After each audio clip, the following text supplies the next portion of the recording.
নেশাময় আসক্তি লেখিকা বন্যা শিকদার পর্ব ২৬। হয়তো আমি তার কাছে কোনোদিন নিজের মানুষ হয়ে উঠতে পারবো না, কিন্তু আমার হৃদয়ে সে চিরকাল নিজের জায়গা করে নিয়েছে। তাকে ভালোবাসার এই অনুভূতিটাই আমার জীবনের সবচেয়ে বড় সৌভাগ্য। আর সেই সৌভাগ্য নিয়ে আমি বাঁচবো আজীবন। মন খুব মনোযোগ দিয়ে মাহির প্রতিটি কথা শুনছিল। মাহির চোখের অশ্রু, কাপা কণ্ঠ, বুক ভেঙে আসা দীর্ঘশ্বাস, সবকিছু যেন তার হৃদয়ে গিয়ে বিঁধছিল। সে নিজে কখনো ভালোবাসার গভীর মানে বুঝে উঠতে পারেনি, তবে যখনই রাকিবের সাথে কথা হয় অকারণেই তার বুকের ভেতরটা নরম হয়ে আসে। অদ্ভুত এক শীতল অনুভূতি ছড়িয়ে পড়ে শরীর জুড়ে। মনটা শান্ত হয়ে যায়, ঠোঁটের কোণে অনিচ্ছাকৃত হাসি ফুটে ওঠে। তাহলে কি সেটাই ভালোবাসা? এই প্রশ্নটাই ঘুরপাক খাচ্ছিল তার ভেতরে। অবশেষে কৌতূহল সামলাতে না পেরে সে ধীর কণ্ঠে জিজ্ঞেস করল, মাহি, ভালোবাসা কাকে বলে?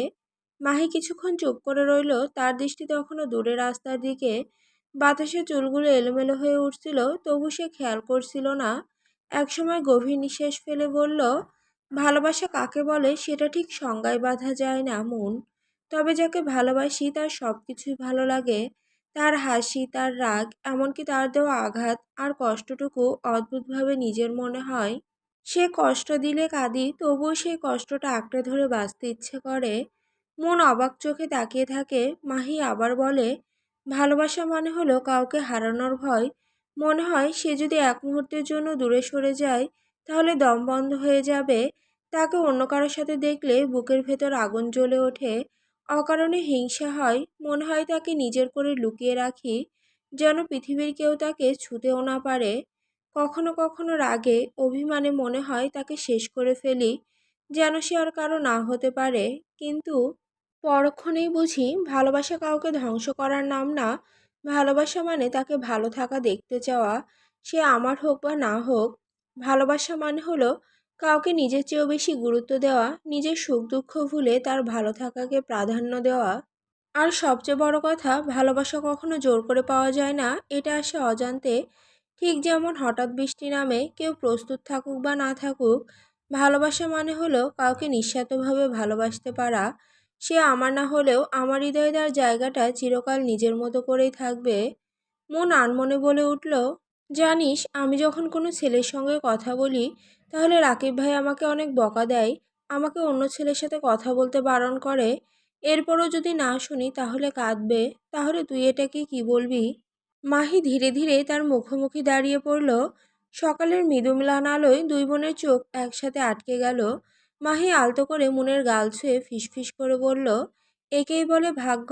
আমি একজন মানুষকে পাওয়ার জন্য নিজের অহংকার, নিজের সম্মান সব ভুলে পায়ে পর্যন্ত ধরেছি, তবু সে একবারও পেছনে ফিরে তাকায়নি। অথচ এমন একজন ছেলে আছে যে তোকে হারানোর ভয়ে কাঁদে। মন নিঃশ্বাস আটকে শুনছে। মাহি আবার বলল, তুই ভাবতে পারছিস তুই কতটা লাকি? সে তোকে অন্য ছেলেদের সাথে কথা বলতে দেখলে অস্থির হয়ে যায়, তোকে বকা দেয়, মানে সে তোকে ভালোবাসে। সে ভয় পায় কেউ যেন তোকে তার কাছ থেকে কেড়ে না নেয়। ভালোবাসা না থাকলে কেউ এতটা অধিকার দেখায় না। মন নিচের দিকে তাকিয়ে ধীরে বলল, কিন্তু ছেলে মানুষ কেন কাঁদবে? ভালোবাসলে কি কাঁদতে হবে? মাহি তপ্ত শ্বাস ফেলল। এই মেয়েটা অবুঝের মতো কথা বলে। মেয়েটা তার যমজ বোন, অথচ নিজের কোনো গুণ দেখতে পায় না সে। ধীরে ধীরে বলে, ছেলে মানুষ সহজে কাঁদে না বোন, তারা কাঁদে তখনই যখন ভেতরটা সত্যি ভেঙে যায়, যখন বুঝতে পারে তার জীবনের সবচেয়ে মূল্যবান মানুষটাকে হয়তো হারাতে বসেছে। তখন তাদের অহংকার, জেদ সব গলে যায়, কান্না চলে আসে নিজের অজান্তেই। এই আমাকেই দেখ না, আমি ভালোবাসি তাই তো আমাকেই কাঁদতে হয় রোজ। তাই রাকিব ভাইয়া তোকে ভালোবাসে, সেই জন্য সে কাঁদে। মন অবিশ্বাস্য চোখে তাকালো। সত্যি? একদম সত্যি। কান্না দুর্বলতা নয়, কারোর জন্য কাঁদতে পারা মানে তাকে সত্যি মন থেকে চাওয়া, তাকে নিজের করে চাওয়া। মুহূর্তেই মন খারাপ করে বলল, কিন্তু আমি তো দুদিন ধরে রাকিব ভাইয়ের সাথে কোনো কথা বলিনি। সে অনেকবার কল করেছে, মেসেজ দিয়েছে, আমি ইচ্ছে করে ধরিনি, বরং আরও বিরক্ত হয়ে ফোনের কাছেই যায়নি। এখন কি হবে? মাহি কিছুক্ষণ চুপ করে রইল, তারপর নরম গলায় বলল, আমি তোকে বলবো না যে তুই তাকে ভালোবাসে নিজে থেকেই বুঝে আসবে। তবে একটা কথা ভাব, কোনো ছেলে তোর জন্য কতটা করতে পারে। 1000 জন তোকে ভালোবাসি বলবে, কিন্তু সেখান থেকে একজনই থাকবে যে তোর অভিমান ভাঙাতে বারবার কল করবে, তুই কথা না বললে অপেক্ষা করবে, তোকে অন্য কারো হতে দেখলে কাঁদবে। যে মানুষটা তোকে হারানোর ভয় পায় সে তোকে গুরুত্ব দেয়। সে চায় না তুই অন্য কারোর সাথে জড়িয়ে পড়িস, কারণ তার চোখে তুই শুধু একটা মেয়ে না, তুই তার নিজের মানুষ। ভালোবাসা মানে শুধু মিষ্টি কথা বলা নয়, ভালোবাসা মানে দায়িত্ব, ভয়, অধিকার আর অপেক্ষা। মন ধীরে ধীরে ফিসফিস করে বলল, তাহলে রাকিব ভাইয়া কি সত্যি সত্যি আমাকে ভালোবাসে? মাহি মৃদু হেসে উত্তর দিল, এই প্রশ্নের উত্তর তোকে নিজের হৃদয়ে খুঁজে নিতে হবে।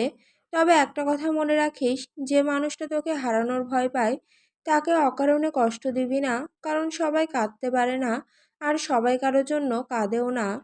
মনের কণ্ঠ কেঁপে উঠল, চোখে ভয়, দ্বিধা আর অজানা আশঙ্কা। কিন্তু আমি যদি রাকিব ভাইয়ের সাথে কথা বলতে বলতে দুর্বল হয়ে পড়ি, তখন কি হবে? তখন ভাইয়া, আব্বা আম্মা, ছোট বাবাই তারা কি মেনে নেবে? মনের ভেতরে তখন অস্থির ঝড় উঠে গেছে। মাহি ধীরে ধীরে তার দিকে তাকালো, চোখে এক ধরনের পরিণত শান্তি। সে এগিয়ে এসে মনের কাঁধে হাত রাখলো। তোকে কারো কথা ভাবতে হবে না, তুই তোর মনকে প্রশ্ন কর, তোর মন কি চায়, কার সাথে কথা বললে তোর মুখে অজান্তে হাসি আসে, কে তোকে সবচেয়ে বেশি গুরুত্ব দেয়, কে তোর না বলা কষ্টটুকু বুঝতে পারে, কার সাথে কথা বলে তুই নিজেকে হালকা, সুখী আর নিরাপদ মনে করিস। মন চুপ হয়ে গেল, প্রশ্নগুলো যেন তার বুকের ভেতরে ঢেউ তুলল। সে নিজের হৃদয়ের শব্দ শুনতে চেষ্টা করলো। রাকিবের কণ্ঠ, তার অভিমান, তার কান্না সব একসাথে ভেসে উঠল মনে। মাহি আবার বলল, ভালোবাসা মানে শুধু সাহস নয়, দায়িত্বও। কিন্তু ভয় পেয়ে নিজের অনুভূতিকে অস্বীকার করিস না। যদি তুই সত্যি তাকে গুরুত্ব দিস, তাহলে একদিন না একদিন পরিবারকেও বোঝাতে পারবি। তবে আগে নিজেকে বুঝতে শেখ। এক মুহূর্তে আর দাঁড়িয়ে থাকলো না মন। তার বুকের ভেতর হঠাৎ অদ্ভুত তাড়না কাজ করলো। সে দৌড়ে ছাদ থেকে নেমে গেল, তার ওড়না পেছনে উঠতে লাগলো। পায়ের শব্দ সিঁড়িতে প্রতিধ্বনিত হলো। মাহি সেদিকে তাকিয়ে মুচকি হাসলো, সেই হাসিতে আনন্দের চেয়ে প্রার্থনায় বেশি। তারপর ধীরে ধীরে মুখ তুলে রোদ মেশানো আকাশের দিকে তাকালো। সূর্য অনেকটাই ক্ষীণ, আলো যেন ধীরে ধীরে উদিত হচ্ছে। মাহি বড় বড় শ্বাস টেনে নিজেকে শান্ত করার চেষ্টা করলো। বুকের ভেতর পুরনো ক্ষত আবার টনটন করে উঠছে। সে নিজের ভালোবাসাকে পায়নি, তবুও চায় না তার মতো করে আর কেউ দহন পোহাক। ভালোবাসার আগুনে বড় অদ্ভুত, বাইরে থেকে উষ্ণ মনে হয়, ভেতরে ভেতরে পুড়িয়ে ছাই করে দেয়। শেষবারের মতো আকাশের দিকে তাকিয়ে আদিলের কথা ভাবতে ভাবতে সে ফিসফিস করে বলল, ভালোবাসা বোঝেন, আমি আপনার জন্য মরে গেলেও আপনাকে আমি নির্দোষ প্রমাণ করে দিয়ে যাব।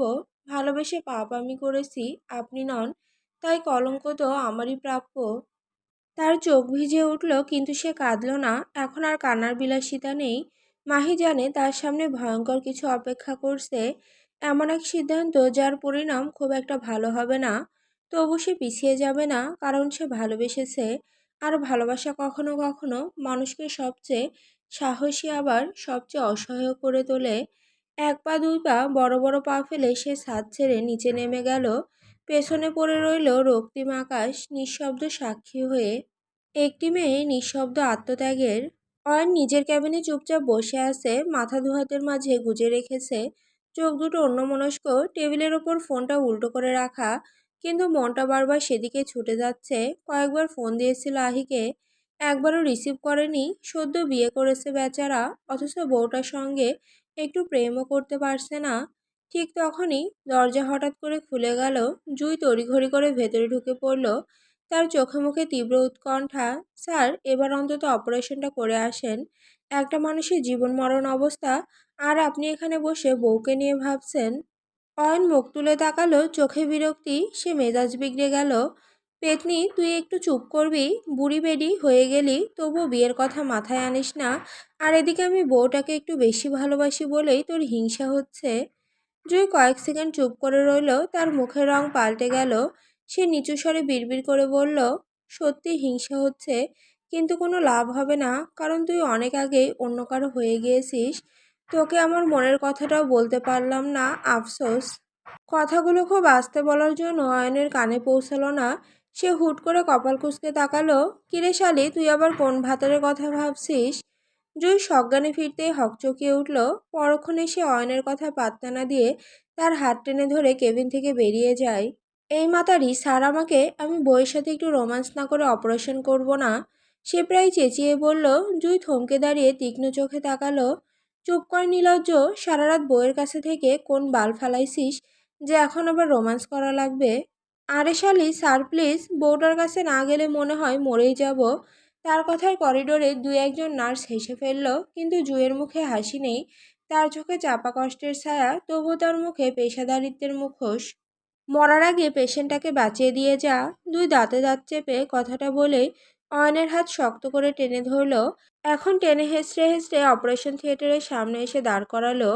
সামনে উদ্বিগ্ন মুখগুলোর ভিড়, পেশেন্টের বাড়ির লোকজন।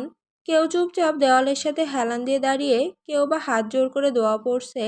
এক কোণে দুজন মহিলা কান্নায় ভেঙে পড়েছে। অয়ন এক পলক সবার দিকে তাকালো, তারপর জুই প্রায় ঠেলে তাকে অপারেশন থিয়েটারের ভেতরে ঢুকিয়ে দিল। কিন্তু কয়েক সেকেন্ডের মধ্যে অয়ন আবার বের হয়ে এলো। সবাই বিস্ময়ে তাকিয়ে রইল। সে পেশেন্টের বড় ভাইয়ের সামনে গিয়ে নাক কুঁচকে গম্ভীর ভঙ্গিতে বলল, ভাই আপনাদের রোগীকে আর কিছু সময় ওয়েট করতে বলেন, আমি একটু বইয়ের সাথে রোম্যান্স করে চলে আসব। আজ সারাদিনে বইয়ের কাছ থেকে একটা চুমুও পাইনি। মুহূর্তেই চারপাশ নিস্তব্ধ, কেউ যেন বুঝতেই পারছে না এটা মজা না সত্যি। পেশেন্টের বড় ভাই হতবিহ্বল হয়ে তাকিয়ে রইল, ঠোঁট কাঁপছে। তিনি আতঙ্কিত কণ্ঠে বললেন, এসব কি বলছেন ডক্টর? আপনি এখন অপারেশন করতে পারবেন না? পরিস্থিতি হাতের বাইরে চলে যাচ্ছে বুঝে জুই দৌড়ে সামনে এলো। সরি ভাইয়া, অয়ন আপনাদের সাথে একটু ফান করছে, টেনশন করবেন না, ও এমনই সিরিয়াস মুহূর্তে আজে বাজে কথা বলে ফেলে। তারপর দাঁতে দাঁত চেপে অয়নের দিকে ঘুরে ফিসফিস করলো, এই শালা লুচ্চামি রেখে ভেতরে চল।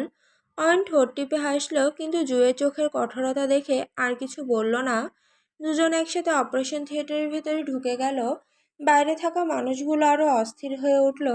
যে ডক্টর অপারেশন করার আগে বউয়ের কথা ভাবে, সে কি তার ভাইকে বাঁচাতে পারবে? মহিলারা আবারও কান্নায় ভেঙে পড়ল।